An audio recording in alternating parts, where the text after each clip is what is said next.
Hi and welcome to the Homeopathy Health Show. I'm Atiq Ahmad, a fourth generation homeopath with over 25 years of professional experience and practice in this field of healing. The Homeopathy Health Show is the online voice of homeopathy around the world, promoting and raising awareness of this truly unique complementary system of healing, which is suitable for all ages, young and old.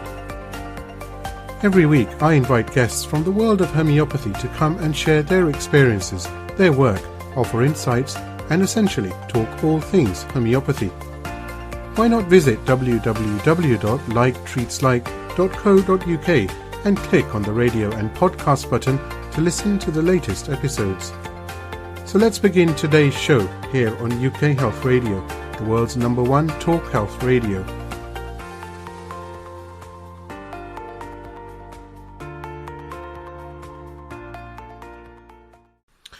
Hi and welcome to another episode of the Homeopathy Health podcast here on UK Health Radio.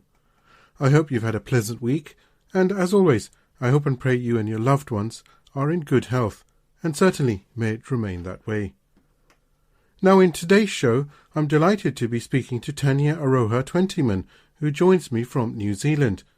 Tania is a New Zealand-based homeopath and consciousness coach with over 15 years' experience in clinical practice. She has taught at the College of Natural Health and Homeopathy and spent 4 years in a co-project management role setting up a Steiner school on Waiheke Island. She is the mother of 4 children, all brought up on homeopathy, and says mothering is her proudest career highlight. Tania has a special interest in using homeopathy to empower people to overcome mental and emotional challenges, and she passionately believes homeopathy is a powerful tool to help raise the consciousness of humanity. Tania sees people worldwide over Zoom and in person in her clinics on Waiheke Island and Auckland City. So without further ado, Tania, it's amazing and brilliant to have you on the Homeopathy Health podcast, joining me all the way from Waiheke Island, which is just off New Zealand itself. Thank you, Atiq. I was just saying actually to Tania, we were having a good old catch-up just before the recording, and I said it's just brilliant, isn't it? At times like this, I love technology because we are talking to one another. It's the next day, or should I say the next morning for Tania on Waiheke Island, and it's late evening for me. But we're talking to each other. We've got the video up as well, and it's literally like we're in the same room. It's just amazing. That is amazing. One thing I didn't mention was years ago, part of my job before I came to homeopathy was working in telecommunications. And at that point, you had to set up these lines to go overseas, and it would, go out to space and along here, and there'd be so much delay. And if anyone had said to us then, one day you'll be videoing, and the response will be like that. You'd talk on the phone with satellite up, you'd have to wait, for it to come back. And so the progress we're making is huge. I remember actually many years ago, my brother gifted me with a brand new PC for my third year at university. And I remember using a 14.4K modem, which would literally take ages, forever, to hook up to the internet. And hey, those were the days, and look where we are now. It's just incredible. Yeah. Tania, I wanted to actually start just by asking you about what it's like living on Waiheke Island. I know just before the recording of this podcast today, you actually showed me briefly outside your window, and wow, it's basically a picture postcard, isn't it? It's beautiful. Yes, it's a very beautiful island. It's about 40 minutes ferry trip into the Hauraki Gulf from Auckland. A lot of people know Auckland in New Zealand. And our main industry here is wine, and olives are, olive oil's quite close behind that. So a lot of people come over for day trips, or, we get a huge tourist influx over summer. So, and then over winter it goes back to a little bit of a sleepy island. It's an incredible place to live, actually, because the bird life is phenomenal. We've had a really big project on the island for getting rid of pests. And so that means that in the morning, the dawn chorus is just like the tuis, they're native to New Zealand, and we've got kaka, also they're a type of parrot native to New Zealand. So yeah, you can, and I notice when I go other places, I wake up and orientate myself to the birds in the trees, and I'm like, there's no bird song. There's no bird song. So for that for me is really noticeable being here. And all the beaches are sort of 10 minutes drive anywhere pretty much you can get to a beach. So very blessed to live here. And as I was mentioning before, the downside, because everywhere has its pluses and minuses. And the downside is that to get off the island, it's always a ferry trip, obviously. So to go to my clinic in town is a 40-minute ferry trip plus a train plus a bus. Not bad if you want to live in paradise, though, hey? Yeah, exactly. Not bad.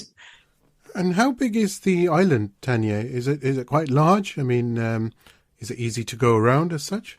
So I couldn't tell you in kilometres, but to drive around it might take, I don't know, and maybe an hour, 45 minutes to an hour, quite windy roads. Yeah. And then so there's a little hub down one end, which is sort of residential, and then down the other end, a lot of farmland, a lot of vineyards. Right. And yeah. And a good sized population? 8,000 permanent residents. And I think around about 2,000 of those are commuters off the island every day. And then over summer, it's up to like 20,000 people coming, a lot of holiday homes. And again, that has its own challenges, because for local people trying to find accommodation, got a lot of homes that are just shut up for most of the year. So with the influx of tourists, which must be in the summer months, right, during the peak season as such, how do you find that? How is that? Yeah, a lot of hen parties, a lot of stag parties. Yeah, it's interesting because I think people that live here, we tend to just kind of withdraw a little bit while that's happening, because it's sort of like a mass influx of people. So, we tend to just kind of stick to our own thing and then come out again after all the tourists have gone. But it's essential to the survival of the local businesses, to have this huge tourist population come and to see people enjoying the island. I mean, it's beautiful.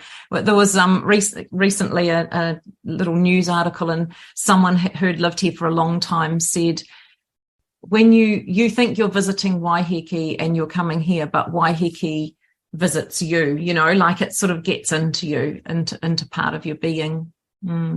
As you can see, I'm totally in love with this island already, which I've never been to. Come for a visit. I would love to, but I just don't think I can handle the flying time. Over 12 hours, isn't it? So a long, long way. Yeah, it's a long way to come to New Zealand, at the bottom of the world. But certainly well worth it, I'm quite sure. Tania, I wanted to move to homeopathy and start off really by just asking you, what was your journey? What attracted you to homeopathy? Now, I know you mentioned before that before homeopathy itself, you were in the field of IT. So do share with us what transpired, how you ended up being a homeopath. I think, well, for me, I have had a long journey with spirituality and personal growth and development. It was always something I was really drawn to and passionate about. And I think from the time I was a child, I was incredibly curious. I had this curious mind, which sometimes got me into trouble. But, this real curiosity and a real love of the natural world. Often did feel as a child really connected when I was in nature. So I've got 4 children, and with my third, he had quite chronic ear infections. And with my second child, I'd actually been to an anthroposophical doctor. So they're a part of medicine. Rudolf Steiner was an incredible person and came up with indications for education, indications for medicine, and also biodynamics for farming. And so anthroposophical doctors work with his indications that he had for medicine. And it's very similar to homeopathy. They use, homeopathic remedies, very low doses. So my second son had asthma and had been coughing, and I took him to an anthroposophical doctor, and magic, like no more, it had gone. Mm-hmm. And so I'd started on a journey of my children at a Steiner school, and a friend there had said to me, my third son was getting ear infections, chronic ear infections, and they'd said, like, you're going to need grommets, and I didn't want to do that. And a friend said to me, why don't you try a homeopath? And I'd never heard of it before, and I was like, what is that? Is that something someone does at home, or, what is this? So I took him along, and we had a few treatments and no more ear infections, not ever again, And so then I did that thing that everybody does. You take your next child, then your next child, and then you take yourself. And what I experienced was, not only for my children did it help with behavioral challenges, it's like, oh, this is a bit of a problem at the moment. But for myself, it shifted things at such a deep level. And I was like, that would have taken me years of therapy, or that would have taken hours of meditation to really shift that. So, it was through experiencing the benefit of it that again sparked this curiosity I was talking about before. And so I started my training, and during that time I also started working for my family homeopath as her personal assistant or practice manager. And she is an amazing homeopath, Nikki Leonard. She trained with Martin Miles and Robert Davidson in the UK before she came to New Zealand. It's a small world, isn't it? Yeah, it is a small world. And she had this way of practicing, which really informs how I practice today. And that is looking for the theme of I call them clients, and we can talk more about why I use that term. But so, sometimes she would repertorize, but mostly she would give you a remedy there on the spot, because she so deeply understood the materia medica and really understood the remedy. So I was incredibly blessed to work alongside someone that just had this, in her bones, so to speak. And while I was working for her, she had a big library, and I was given the job of indexing the library. And I came across this book, Homeopathy and Human Evolution by Martin Miles. I don't know if you've read it. And I took it home and I just read it from cover to cover. And that, I guess, was this initial, the seeds have been planted for the fact that homeopathy is a tool that can help evolve human consciousness. And that's never left me, that passion for that drive for that. So then I studied and started my own practice, moved from where I was at the time to Auckland, and have never looked back since. But I think the thing is with homeopathy, in a way, it chooses you. It's a choiceless choice, and it becomes so much a part of your being, and you look back and you think, wow, this was always how I viewed the world. This is a part. It's not a profession that happens over here. It's an embodiment of how you see the world, how you live in life, that very holistic way of everything's interconnected. We're not just a body and a mind and a soul over there somewhere. We're this one being with all of these different facets. This, if you're going to be a good practitioner, you need to also equally be going to your own homeopath, working on your own things, really experience the depth of where these remedies can go, what they can do, what they can shift. And that compassion for humanity also is about compassion for ourselves, that we are human beings, that, it's that humility that we will make mistakes. We're not perfect. We are also doing this journey. And then with your clients, and the reason why I like to call them clients is because and it's not really, even that word's not quite right, but because for me, I feel like now we're moving into a time where it's not the guru or the homeopath or the doctor or whatever up there. It's that we are equal souls walking this path, and it just so happens that in this setting I have these skills and knowledge that can help this other person. But my passion is about empowering them. Like you were saying, in ancient times, we had the wisdom, what I call the wisdom within. So for me, it's about working with someone to bring them back to this wisdom place within, that then they can make these autonomous decisions. So I guess I'm kind of quite lanthanide in that way. It's about this sort of autonomy and not wanting this hierarchy. And I see parenting the same. I've been through quite a journey with my parenting, and, my children are some of my biggest teachers for sure. And I see it that in this lifetime, our souls are equal, but in this lifetime, they've chosen me to be their parent. So often when I'm seeing other parents, there's been a big shift in parenting, and a lot of new age kind of parenting where you give the child a lot of choices. And I see a lot of, I get a lot of children that are anxious and overwhelmed. And I use a lot of analogies in my practice. And so one analogy I use is like, you're the parent, you're the captain of the ship. And you imagine if you're at sea and there's a storm, and the captain turns around and says to you, so, should we put the sails up, or should we take the sails down, or should we go left, or should we go right? And what do you think? And if you're a child, that's a bit like, well, I don't know. It's quite destabilizing. So again, it's this thing of like knowing at a deeper level, you're equal, but in this situation, they've chosen you as the parent. So it's your job to take the lead. And obviously that changes with time. There's more and more freedom and autonomy given, but, so with clients, it's the same thing. What I really like to do after a session is I send an email and send resources, and some of those won't be homeopathic. It might be a link to a meditation or something to do with neuroscience to read or something else, because I think it's important that we empower people and don't create a relationship of dependency. And the word patient for me sort of has this thing of like, well, I've got all the answers, but I've learned so much off my clients, and some of them have a lot more wisdom than I have. And I'm like, wow, how, UK Health Radio, the station that makes you feel good.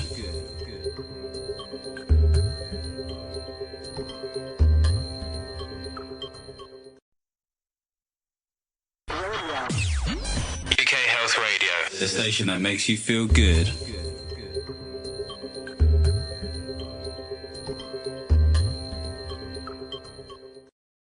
You're absolutely right as far as patients are concerned, and I learned so much from my patients. And sometimes once you've spoken to them, you realize what they've been through, and if you hadn't, you wouldn't know, and you wouldn't be privy to that. And it's amazing to see their humility, or the fact that they've kept it to themselves and they're continuing, with life despite all the pain.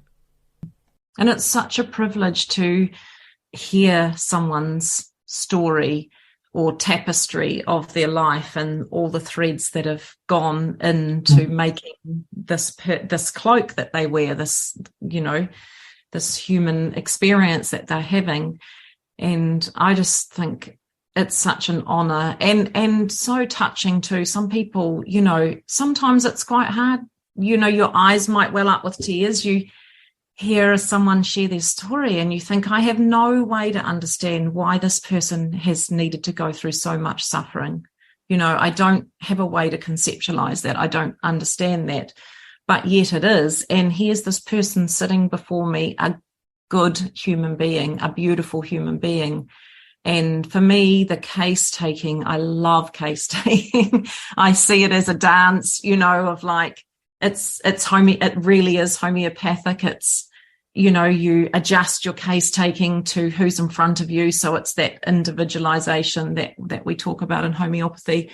And, how you take a case with a 80-year-old woman would be different than a 15-year-old boy, or, we do that dance. We adapt our style so that we get the information that we need. And sometimes it's just like there's no words that I can say to what that person's just shared, but just share a profound stillness of being with, that pain and suffering, and then thinking, what an incredible human being you are, that here you are living life, a good person, and yet you've been through so much. So, it is really a profound privilege to be able to be that person of trust that someone says, I've never told anyone this before, or I didn't know this was there.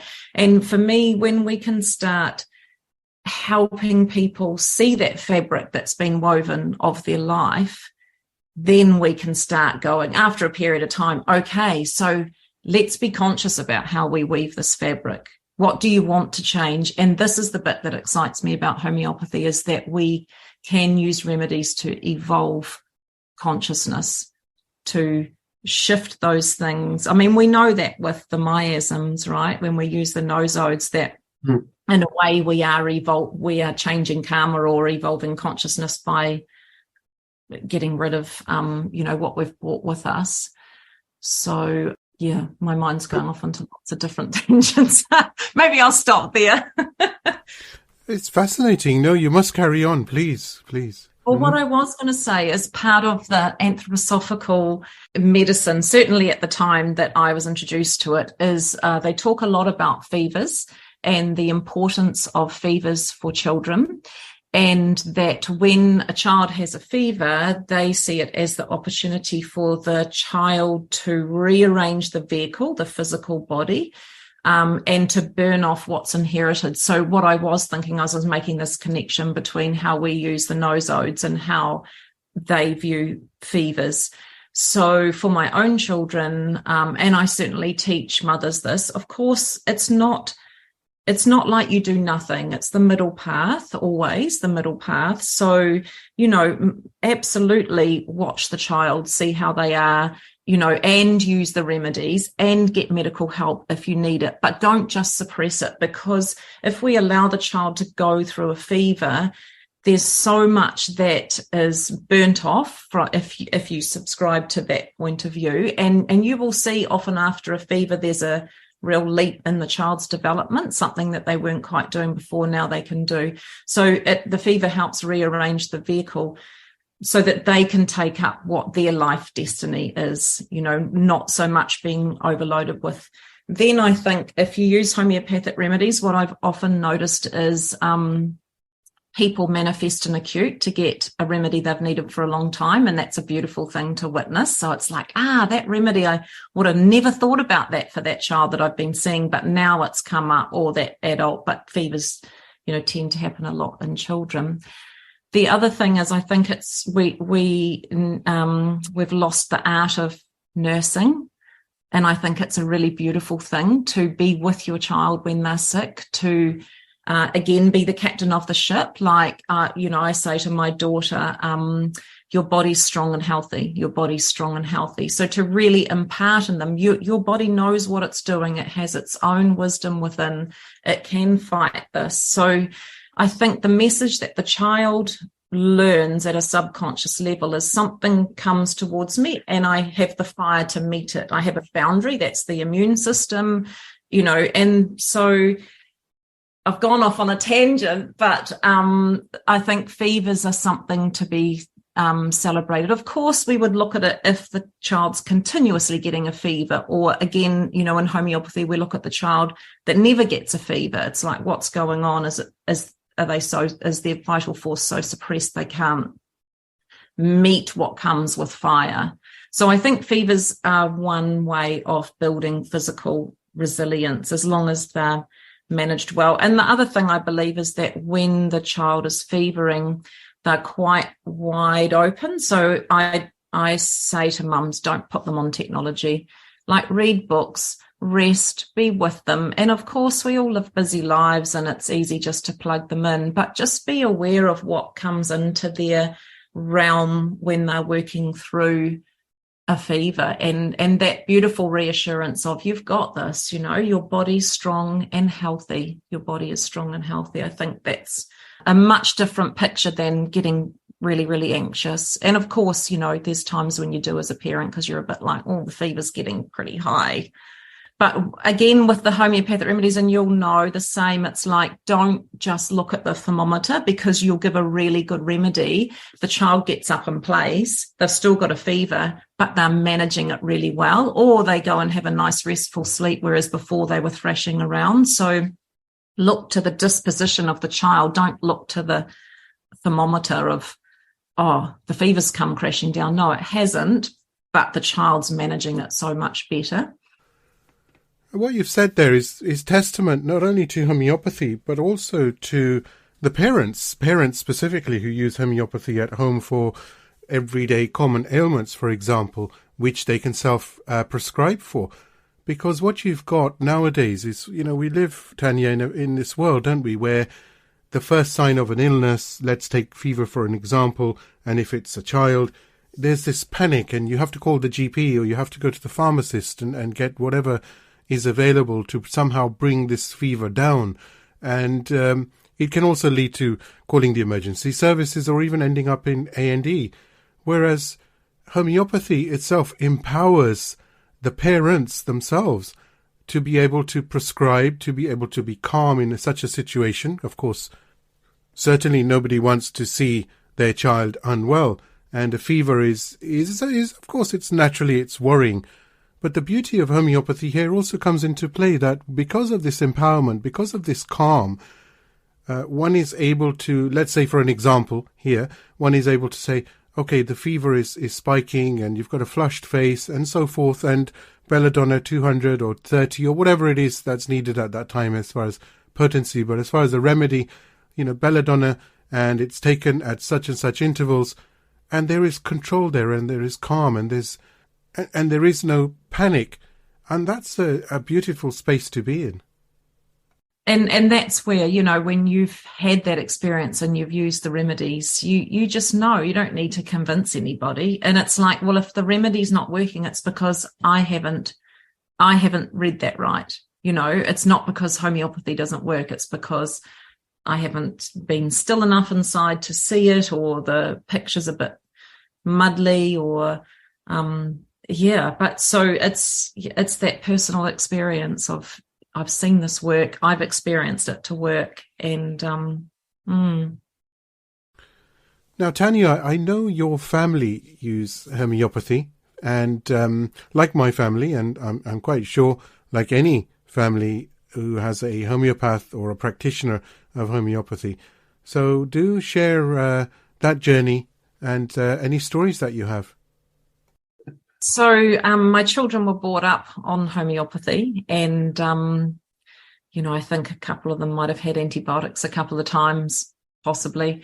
Yeah, and so I have to say the one remedy I wouldn't do without is arnica. I've got, all my children were incredibly active. My daughter rides horses, and I just... it's always in my pocket, the amount of times she's fallen off, and I'm just like, take this. And she does the classic thing of like, I'm all right, leave me alone, I don't need anything. And so now I've said to her, look, even if you're saying that, I'm going to give you arnica anyway, because that's part of the picture, that you need arnica, that you think you're okay when you're clearly not. Yeah, so they've grown up on homeopathy. I took them to the homeopath. They've had their own homeopath to go to. And now they're adults, they obviously have their own journey, make their own decisions, find their own way. So, and I have my own homeopath that I go to and keep doing that inner work of what needs to be shifted, what's a challenge, what do I need to work through, and find that, really valuable, especially supportive in my practice, because, there's a bit of sort of mentoring that goes on too with my own homeopath, but it just supports me and helps me. It's so important, isn't it, for a homeopath to actually go to another homeopath rather than self-prescribe or self-medicate, because I'm a perfect example. I'm terrible at taking remedies myself as far as which remedy I need as such. I'm so biased, it's unbelievable. We are all of the remedies. We have all of the remedies within. We could be any remedy. I really believe that. And then that takes away so much judgment about, could I be a lycopodium? Could I be a whatever? And when we're taught the remedies, we're taught the extremes of them. And just over the years, you learn that that's one aspect, but I think that it's a spectrum, and it's like, yes, sometimes some people are at the extreme of that remedy and will show that way, but most often not, because we're social creatures. So, or just that we haven't been pushed that far. So I think when you understand that you can be any remedy within, but also then the other side of that is that you pick up a book and you're like, yeah, that one, that one matches. No, I could also be that one. And then you need your homeopath to see it very clearly. This is the one that you need. So I find that really valuable. I'll tell you a nice story here. I woke up with some pain around my right knee joint and kept thinking about it for a couple of days. Oh, should I take this or should I take that? Which one will work? And then on day 3, I thought, forget this, And I said, the remedy is causticum. And I made causticum 1M and took 2 doses. Knees absolutely fine. So it is possible, of course, for acute ailments, certainly to self-prescribe as far as a homeopath is concerned. But I've also found that it's the remedy that actually pops in your head immediately that is the one that's correct. And human nature is always maybe you think again and you think, let me just check. Is it that one? Is it this one? Is it something else? I remember years ago, Jan Scholten came when he'd first done the Lanthanides book, and he came to New Zealand and did a little conference. And I remember him saying the same thing, like, I use this remedy. It's not in the books anywhere for this, but it completely, cured this person. And, that again planted this little seed of like, oh, wow. Because at the time I was still a student. So it doesn't have to be written in the Materia Medica for this. So if you look at the overall picture of the person, if it's enough of a fit, so much will resolve itself, even like you say, if it's not in the Materia Medica for that particular condition. And it doesn't have to be. And that's the beauty, isn't it, of homeopathy itself, and of course of homeopaths. Every homeopath is an artist, and they paint their own picture or portrait, and the end result rather is that they all come out beautiful. Tania, how is your clinic going along? Because I know that you have, of course, the clinic on Waiheke Island, and you also have a clinic in Auckland City, on mainland New Zealand. Yeah, so I've got a little clinic from my home on Waiheke Island, and then I go into Auckland City a couple of times a week and have clinics in there. So it's a variation of mostly, actually, interestingly enough, I see adults.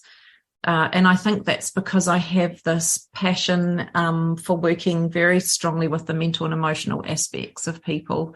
So and it's mostly women, even though I see men. It tends to be women that go and get the help before, the crisis happens, and then the guys, I'm generalizing here, so sorry, blokes, but, then when it's like the ambulance at the bottom of the cliff kind of thing. So that's how it's it's different. It changes from week to week. Some weeks you have like, I've mostly seen children this week, and then other weeks I've mostly seen adults. In the city, it tends to be mostly adults. And I would say the suffering that people are experiencing is similar, whether you're on Waiheke or in the city. Wherever you live, you have to face yourself eventually. And in fact, one thing I would say about the island is maybe that's more pronounced because there's not the distractions of the city. You're on an island. It has an energy that kind of, it makes you have to face yourself because there's not a lot of distractions. There's the beaches and things, but that's mostly it is people with mental and emotional things like burnout, stress, depression, anxiety, rather than really physically based. And I think it's probably just because that's the area that I'm incredibly comfortable in. I don't mind those kind of intense conversations or working in that very deep way, or sometimes it's a light way with people. Tania, this takes me on to a very beautiful quote, which I've taken from yourself, from your website. And this is on your website, holistichomeopathy.nz, NZ being for New Zealand. And this quote, which is actually, I suppose this is the objective, this is your objective, reads, "I help people who struggle with burnout, stress, trauma, depression and anxiety to feel more ease, calm and joy." I do love that because it's so true, and it's a wonderful objective, of course. Like all homeopaths, that is indeed our objective. But the fact that you've specifically honed in on being calm and bringing joy, that in itself is very inspiring. Truly speaking, there isn't enough joy in the world, is there? It's almost depleted. And I think that's because we have lost our connection with the soul, you know, or you could use different terms for that, you know, our connection with the natural world, for example, and so if we're losing joy in life, I think it's because there's a missing connection to a deeper meaning, to a deeper purpose. And, you know, in consultations, I often joke with people that I make everybody cry, you know, because people always cry and then they're like, "Oh, I'm sorry. Like, it's all right. I make everybody cry." But equally, you know, we have some laughter. It's like you find something that you can just laugh about. And to bring that lightness. And as we know, the remedies also bring lightness, especially the remedies that have so much darkness, have also the ability to bring so much light. And actually, as you were saying that, are you familiar with this Wondrous Order book by Michael Yakur on the plants? Amazing. It's an amazing book, but with reference to that is I think it's a Jungian kind of style of following the development of the human being from the baby who's dependent to, you know, and so the plants are put into this order. This is my very rudimentary understanding of it. And as you were saying that, I'm like, maybe humanity, probably not the world, because I think nature's doing its own thing, but humanity is also going through this developmental stage, and maybe we're really going through a very meta-rhinum psychotic stage at the moment, which is why there is all this violence and darkness and secrets that are hidden, and maybe we go through as individuals our own sort of, you know, process, but the humanity is also evolving, so out of the darkness into the light. Thank you so much, Tania. There's still so much to talk about, isn't it? But I hope later in the year you can join me again, and we can talk some more as far as the wealth of experience that you have. But UK Health Radio, the station that makes you feel good.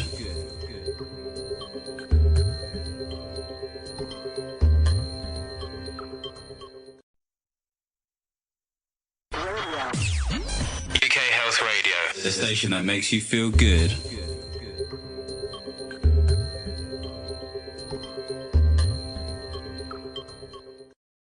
I wanted to move on to something light-hearted now. Some questions for you. Something I've asked everybody, actually, and the results are very, very, very funny sometimes. Sometimes just very interesting to know anyhow. What is your favourite remedy or remedies? And if it's remedies, then you have a maximum of 3. Ah, that's so cool. How could you do that to me? It's like... I think you mentioned one already, didn't you? I mean, and then there's the favourite remedies for you and your family, and then the favourite remedies that may be in your practice. But obviously, arnica, if anyone's listening to this that isn't familiar with homeopathy, arnica is, you know, your best friend. If someone slips over. I mean, just, if in doubt, give arnica, kind of like, it's probably naughty that I say that, but, amazing for shock, amazing for bruising, bleeding, burns, any of that. It's just such a great remedy. And maybe I say that because our family's quite active, but you might be out and someone slips over and, ask them if they want homeopathy and a little bit of arnica. The other remedy I really love is actually aconite. I think we don't understand the depth of aconite, and it's often just given as this like, if when they first get a fever or if someone first gets sick, give aconite. But I've used it for people that have had recreational drug experiences and gotten stuck in between. All I can say is it's kind of in between worlds. It's like, and it's a very fearful, scary place to be, because there's enough awareness to know that they're not in this world or in the other. And so if you've got someone that's, mostly it tends to be marijuana, but with, whatever else they're taking, it will help bring them back into the body and calm that nervous system down. A lot of people don't realize that it's a really good remedy for the liver, where there's been a lot of fear and fright. And so I think, we need to, sometimes with these acute remedies, they can be amazing constitutional remedies as well. The third, I don't know if I could choose, but I think in my practice, I mean, nature mure, obviously everybody has a bit of nature mure in them. Everybody has some ignatia in them. But I do think in practice, thuya, the nosodes, I mean, those remedies that actually have a lot of darkness in them, like I said, can bring a lot of light, because it's just, it is really the delusion of the mind that we are separate. And those kind of, belladonna and stramonium and those kind of, remedies that anacardium that have some dark element to them can bring so much lightness. So, but to choose 3 remedies, that's incredibly difficult. Well, thank you for that. Very interesting indeed. Now, next question, favorite book or books? And again, if it's 3, I just told you how many it was there, but if it's more than 1, then it's 3.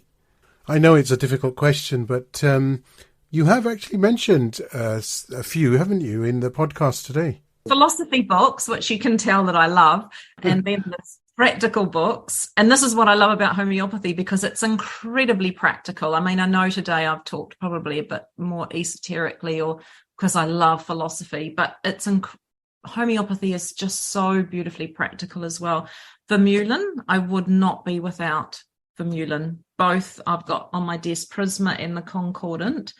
Love those, and I just don't know, how do these people get time to, it's incredible.